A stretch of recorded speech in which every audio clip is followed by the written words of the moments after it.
Hello friends, स्वागत है आप सभी का हमारे यूट्यूब चैनल पर। तो आज की इस वीडियो में देखेंगे क्लास 9th मैथ के परी में 9.1। तो चलिए बिना देर के शुरू करते हैं।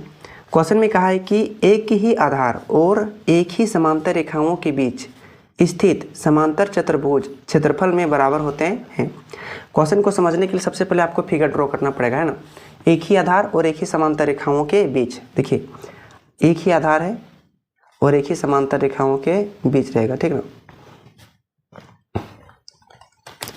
एक ही आधार और एक ही समांतर रेखाओं के बीच स्थित, देखिए यहाँ पर ए बी क्या है, एक ही आधार है। और यहाँ सी और डी दो ठो क्या है, ये दोनों क्या है, डी सी और ए बी समांतर रेखा भी है। और आधार दोनों क्या है, ए बी सेम है और एक ही समांतर रेखा बीच डी सी और ए बी के बीच में स्थित है। और दो का समांतर चतुर्भुज बनाया, ध्यान से देखिए ए बी सी डी हो गया। अब यहाँ नाम देते हैं ई और यहाँ नाम देते हैं एफ, ध्यान समझिएगा, ठीक है ना। एक बनेगा ए बी सी एफ, यहाँ से यहाँ तक बनेगा एक बनेगा, ठीक ना, ए बी सी एफ। और दूसरा बनेगा ए पी ई डी, ये दूसरा समांतर चतुर्भुज बनेगा, ठीक ना। अब आपको सिद्ध करना है कि ये दोनों समांतर चतुर्भुज का क्षेत्रफल क्या होगा, बराबर होगा। आपको सिद्ध करके दिखाना पड़ेगा। तो चलिए सिद्ध करते हैं। तो सबसे पहले जो जो हमें दिया है उसे हम लोग लिख लेते हैं ना, दिया है, चलिए लिख लेते हैं। तो लिख लिए कि दिया है कि ए बी सी एफ और ए बी ई डी दोनों एक ही आधार ए बी, मतलब दोनों का आधार क्या है, ए बी है, तथा एक ही समांतर रेखा डी सी और ए बी के बीच स्थित है, डी सी और ए बी के बीच में स्थित है, ठीक है। तो आपको सिद्ध करके क्या देखना पड़ेगा, उसको तो लिखना पड़ेगा। तो हमें सिद्ध करना है, क्या सिद्ध करना है कि दोनों चतुर्भुज का क्षेत्रफल क्या होगा, बराबर होगा। यानी एरिया ऑफ चतुर्भुज ए बी सी एफ बराबर होगा एरिया ऑफ चतुर्भुज A B E D. A B C F और ए बी ई डी ये दोनों चतुर्भुज का क्षेत्रफल क्या होगा, बराबर होगा, दोनों समांतर चतुर्भुज का क्षेत्रफल, ठीक ना। तो देखिए इसको सिद्ध करने के लिए सबसे पहले क्या करेंगे, हम लोग को एक टेक्निक अपनाना पड़ेगा। ये दोनों त्रिभुज देख रहे हैं ना, ए डी एफ ये त्रिभुज को, और ई बी सी ये दोनों त्रिभुज को ध्यान से देखेंगे। इसका नाम देते हैं कोण 1, इस कोण का नाम देते हैं 2, इस कोण का नाम दे देते हैं 3। कोण का नाम इसलिए देते हैं ताकि आपको कोण को पकड़ने में आसानी होगा। इसमें देते हैं ये वाला 4, ठीक है, और ये वाला देते हैं 5, और इसमें दे देते हैं 6, ठीक है, दे दिए। अब इसमें हम करते हैं प्रमाण करते हैं, ठीक ना, प्रमाण कर लेते हैं। दोनों त्रिभुज में ध्यान से देखेंगे ना कि ये जो रेखा एगो ए एफ, ध्यान से देखिए ए एफ और इधर से बी सी समांतर होगा, चूँकि ए एफ समांतर बी सी तथा, ठीक ना, और ए डी और बी डी समांतर बी ई ये दोनों समांतर होगा। ऐसा क्यों, क्योंकि पता है कि ए बी सी एफ एक समांतर चतुर्भुज है और समांतर चतुर्भुज की सम्मुख भुजाएं बराबर और समांतर भी होती है। तो लिखेंगे समांतर चतुर्भुज की सम्मुख भुजाएं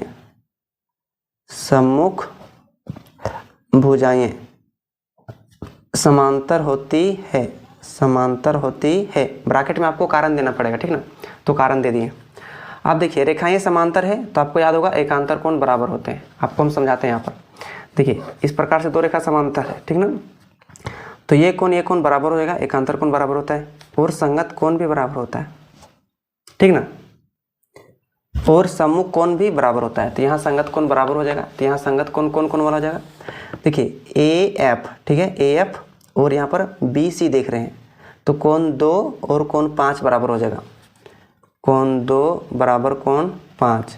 तथा इसमें देखिए ए डी, ठीक ना, ए डी और बी ई ये रेखा समांतर है, तो ये वाला कोण 1 और ये वाला कोण 4 ये संगत कोण हो जाएगा, ठीक ना, क्योंकि एक तिर्यक रेखा डी ई का काम कर रहा है। तो कोण 1 बराबर कोण 4, कोण 1 बराबर कोण 4 क्या हो जाएगा, ये संगत कोण हो जाएगा, दोनों कोण संगत कोण हो जाएगा, ठीक ना। आप त्रिभुज में ध्यान से देखिए कि त्रिभुज ए डी एफ और बी ई सी में दो कोण बराबर है, दो कोण बराबर है, कोण 1 कोण 4 के बराबर है, ठीक है, और कोण 2 कोण 5 के बराबर है। इसका मतलब इसमें कोण 3 और इसका कोण 6 आपस में बराबर होगा। ऐसा क्यों? अगर त्रिभुज के दो कोण बराबर है तो तीसरा कोण ऑटोमेटिक बराबर होगा, ठीक ना।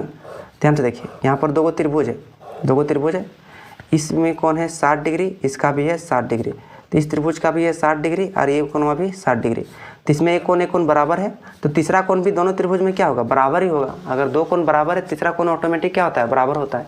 तो हम कर सकते हैं, इसीलिए कोण 3 बराबर कोण 6 कौन कौन त्रिभुज में? त्रिभुज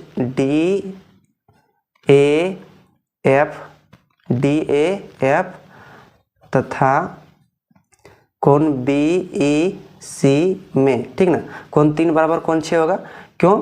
क्योंकि त्रिभुज के दो कोण बराबर हो चुका है, तो तीसरा कोण क्या होगा? बराबर। देखिए, किसी त्रिभुज के दो कोण बराबर है तो तीसरा कोण बराबर होता है, तो हम लिख देंगे। तो देखिए, लिख दिए कि किसी त्रिभुज में अगर दो कोण बराबर है तो तीसरा कोण भी बराबर होगा, ठीक ना। तो कोण 3 और कोण 6 बराबर हो गया। अगर त्रिभुज के तीनों कोण बराबर हो गया, ठीक है, तीनों कोण क्या हो गया? बराबर हो गया, ठीक ना। अब इसमें ध्यान से देखिए, अब ये त्रिभुज और ये त्रिभुज दोनों में ध्यान से देखेंगे कि देखिए ये भुजा AD और इसमें इस त्रिभुज में BE, AD और BE, यहाँ लिखेंगे त्रिभुज वही वाला लिखेंगे AD बराबर BE। इसका कारण क्या लिखेगा? AD और BE समांतर चतुर्भुज की सम्मुख भुजाएं, ठीक ना, समांतर चतुर्भुज की सम्मुख भुजाएं, ठीक है। आपको गौर से समझना पड़ेगा, समांतर चतुर्भुज की सम्मुख भुजाएं। आप कोण 1 और कोण 4 और कोण 3 और कोण 6 बराबर है, ठीक ना। कोण 1 और कोण 4 और कोण 3 और कोण 6 बराबर है, तो इसका मतलब देखिए यहाँ पर कोण मतलब A, फिर ये भुजा मतलब S, फिर कोण, तो ASA नियम से, ASA नियम से ये दोनों त्रिभुज क्या हो गया? सर्वांसम। तो कह सकते हैं अतः त्रिभुज DAF सर्वांसम हो जाएगा, त्रिभुज BEC सर्वांसम हो जाएगा किस नियम से? ASA नियम से। ध्यान से देखिए, ये वाला कोण, फिर ये वाला भुजा, फिर ये वाला कोण, तो ASA नियम से क्या हो गया? सर्वांसम हो गया। और आप पता है कि अगर दो त्रिभुज सर्वांसम है तो उसका क्षेत्रफल भी क्या होगा?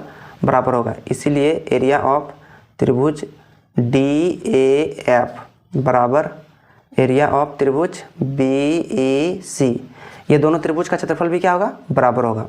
तो लिखेंगे सर्वांसम त्रिभुज की क्षेत्रफल बराबर होती है, सर्वांसम त्रिभुज की क्षेत्रफल बराबर होती है, ठीक ना, बराबर होती है। ये आपको तो ध्यान से समझना पड़ेगा क्योंकि ये परिमित थोड़ा सा लॉन्ग है, लेकिन आपको समझ कर बनाएंगे तो बहुत ही आसान लगेगा।